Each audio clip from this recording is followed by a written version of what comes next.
topic. I mix my own glazes. I buy bags, typically 50-pound bags of this size. I weigh this stuff out on a gram scale. It's a digital gram scale. It's in the other room. Very nice one, but you can get nice, fairly nice gram scales these days. So the specs for your gram scale should be, it should be able to weigh up to 5,000 grams, and it should be accurate to 1 gram. And that's all you need. And you put a bucket of some sort. This is bigger than I use. I use a metal bucket, but it's smaller. I put this on the gram scale. This might obscure the numbers because on mine, the numbers, or the one I asked Liz to bring down, the numbers are down here, so I wouldn't be able to see the numbers. I would need a different shape. The one in my glaze room has the numbers on a display in the back, so that's really nice. You need an assortment of containers to dip in,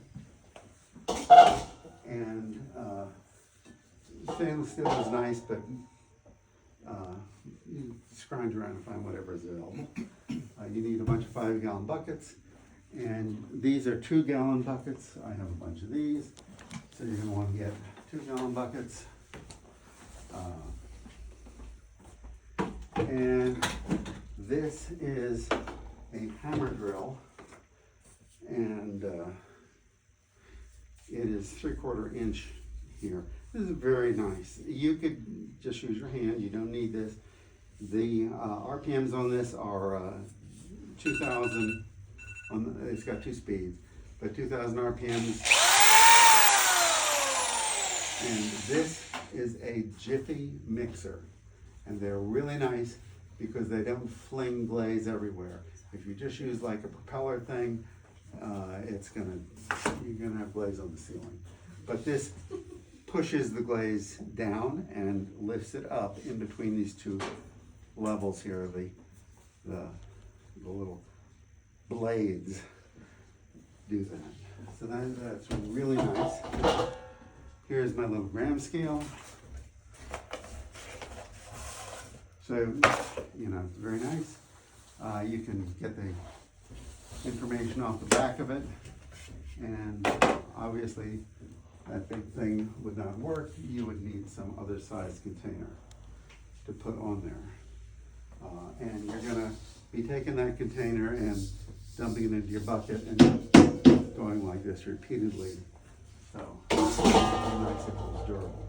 I have an assortment of buckets or containers that I use. So if I just have a little bit of glaze in a tall piece, I could use this or I could use that. I have a whole collection of buckets in the basement to meet my needs for different sized pieces. And then you're going to want squirt bottles. And you can get these online. The ones that have the smallest openings are the tint toner bottles. And they have a very fine tip. And the next step in fineness is these little guys. And you can buy these online. And these make a very fine line. And I have these stored in this bucket that has water in it. And that keeps the humidity in here high so that the glaze doesn't dry out in the tips. Now they sell like a little needle that you can put in there, but it's gonna rust and it's gonna be bad. So I just store them sitting in water with a lid on it. Keeps them nice and wet. And they last a long time. These, people don't put the lids on, whatever. What else do you need? Well, the only way to really check the thickness of your glaze is with a needle tool, and it's missing. But you have to scratch through the glaze and see how thick it is. And different glazes require different application thicknesses. And when I'm glazing, I know how thick I want the glaze to be. And I also have my glazes set at various viscosities, but they don't always stay where I want. So if the glaze is a little bit too thin, I hold the pot in longer. If it's too thick, I do a quicker dip. And I can tell from experience what the glaze should feel like when it's mixed, how thick it should be, and I can compensate my glazing to make up for any differences that I need to make up for. The way I evaluate the thickness of the glaze is I dip my hand in it, and I look at what happens on the back of my knuckles, where there's some texture, and some glazes should run off, and it should be very thin on the back of my hands. Others, it should be quite thick. And that's just something that you have to figure out. I have a ton of brushes, and these are called chip brushes. Chip, C-H-I-P. I don't know why, but they're cheap. You can get a small chip brush for $1. And I have brushes that I spend $100 on. And I have also a freezer full of deer tails, which I collected from somebody who butchers deer. And I use them. They're some of my best brushes because you can make a line 1 mile long and just as fine as you want. And I keep a pair of garden clippers in my car, and anytime I say a roadkill, I hop out and take its tail. Oh my God. Do you really? Yeah, I'm Yeah. sure he does. Oh my. I'm sure he does. We all see the roadkill, so. Do what you need for your craft. Okay, scoops. First of all, the digital scales have pretty much replaced these. But if you did have one, it's nice to have one with a basket that comes off as opposed to just a platform that you have to put a container on. So this is probably going to be the most accurate if you're trying to measure things under 1 gram. And when you buy a scale, you want to check it for accuracy. And I have found that, you put this on, it weighs whatever, and you put this on and it weighs whatever, and then you put the two on, and the weight is not the sum of the two. It's some other number. But if one's 5 and the other's 10, it should be. Okay. Scoops. Most of my scoops are, I like them to be fairly stiff. Log cabin syrup. This is radiator fluid. I have Clorox boxes. These are nice, unnecessary, but I use them when I'm mixing small batches. When I do my tests, I make 300-gram batches. I buy these, I don't know how many of them in this box originally, but I buy these with the lids. This holds 300 grams of wet glaze. 300 grams comes up to approximately there, but it depends on the glaze. Sometimes a little higher, sometimes a little less. But that's 300 grams of glaze. And when I mix 300 grams of glaze, I can screen it using this. So I would put 300 grams of glaze in there, I'd add water, I would take a brush. And I don't have any brushes here. So I would take a little brush and I would, mix it in here. And then I would have a second container and I would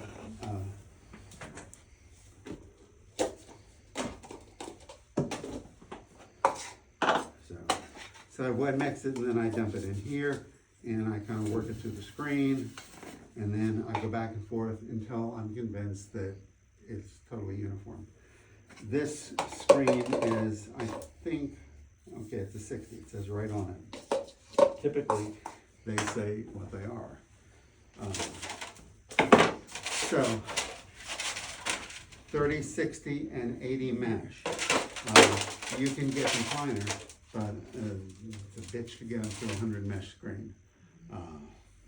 I run everything through an 80 mesh screen ultimately, and depending on the glaze, I sometimes start at 60, but occasionally I'll just go right to the 80. And some glazes or glaze materials like the spodumene that I used to get would not go through an 80, so I couldn't, screen that through an 80. And the screening process does what? It just takes out the The screening process just makes sure that there's no lumps and lumps, okay. things are dispersed as much as It possible. uniforms the glaze. Okay. Would somebody Hopefully. grab me an empty 5-gallon Yeah, bucket? hopefully. Oh, never mind, I can just use this. So when I'm screening, this is on the floor. I've got this sitting here, an empty bucket with this on. I've got the other bucket. And it's nice to have two people, but one person dumps it into the screen and the other person works it through the screen. Now, you can use your hand, but it's a little rough on your hand, or you can use one of these. And these are for applying auto body putty. You can get them at the auto parts store, and you can do that.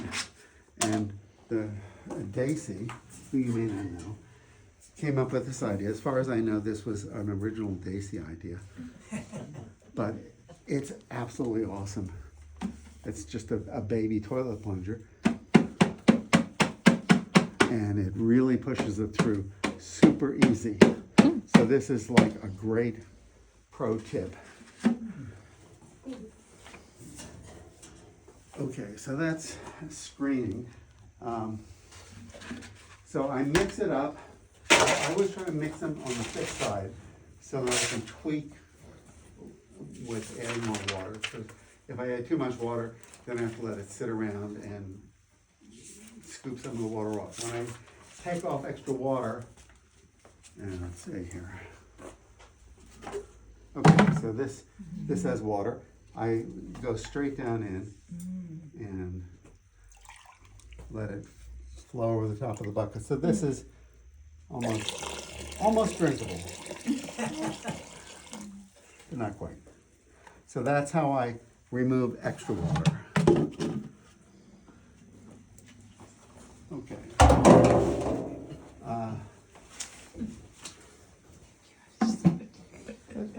So you can get glazes in lots of different ways. You can buy dry materials and have your own recipes and mix them up like I do.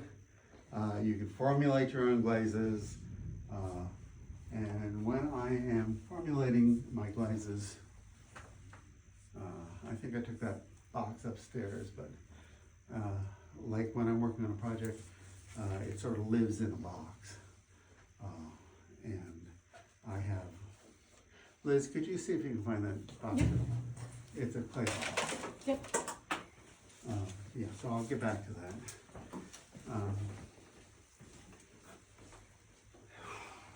You can buy glazes in a bag like this that have already been mixed up for you.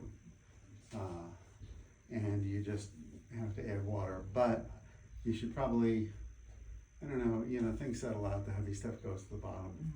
I don't know how you compensate for that when you get this stuff.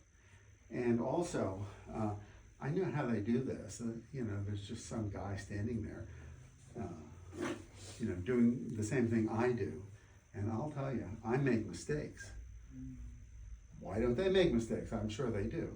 So I wouldn't trust their glazes without testing them. Because, they could have made a mistake. I test all my glazes before I put them out for you to use. I use these test tiles. I make 25 pounds of test tiles at once, lots of them. I keep a supply here. I write on the bottom with an underglazed pencil what it is.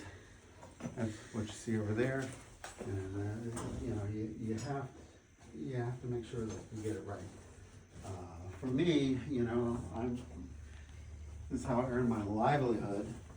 I just can't afford to fuck up. So here is a glaze that I'm working on. And So I have lots of bags with different variations and papers in the bags telling me what I did. I have a hell of a time keeping track of this. You know, as a scientist, okay, you can invent something great, but if you can't do it a second time, if you can't reproduce it, well, that's a problem. You know, you gotta have the documentation, you gotta be able to say, here's my shit, you do it. And they should get the same result. So,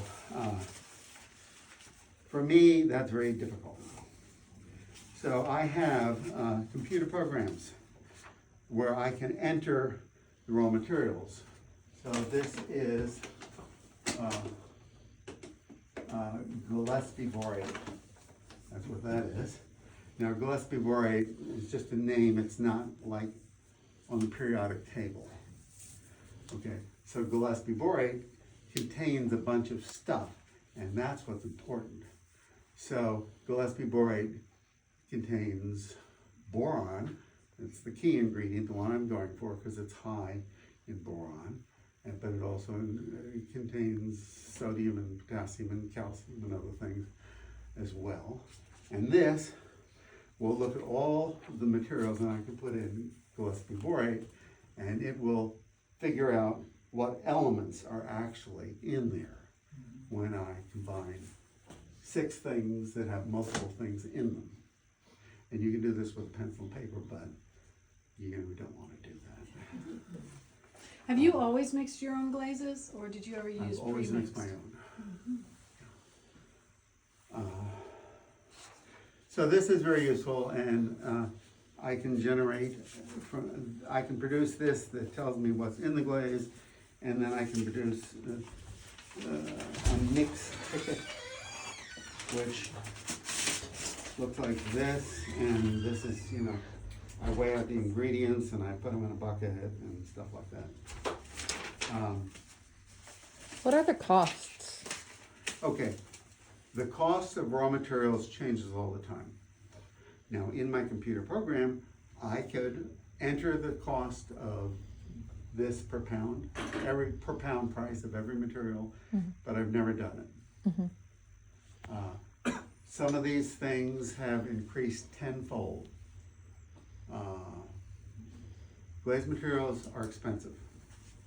Well, actually, they're not expensive because when you look at it the other way, okay, so I've got this $100 pot and I've got glaze on it, you know, I've got like 50 cents worth of glaze on it. Okay, so it's not expensive. It's But on the other hand, when you go to buy It's an it- investment to start. Huh? It's an investment to start. Right. So I have probably 1,500 pounds of glazing materials on hand. And in that little room over there, I've got the stuff that I need handy. And there's only a few things that I use. I would say in bags, I probably have less than 10 different kinds of things in bags. And then oxides in small jars like this, I probably only use 10 oxides as well. So out of that, I can make all my glazes.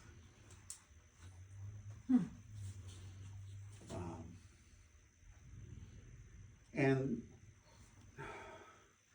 like lithium, you know, it's in all the lithium batteries now. So that shit's through the roof, and you know, we're very interested in any little tiny country that has lithium deposits. Very interested politically, the way we are. We've always been looking for minerals.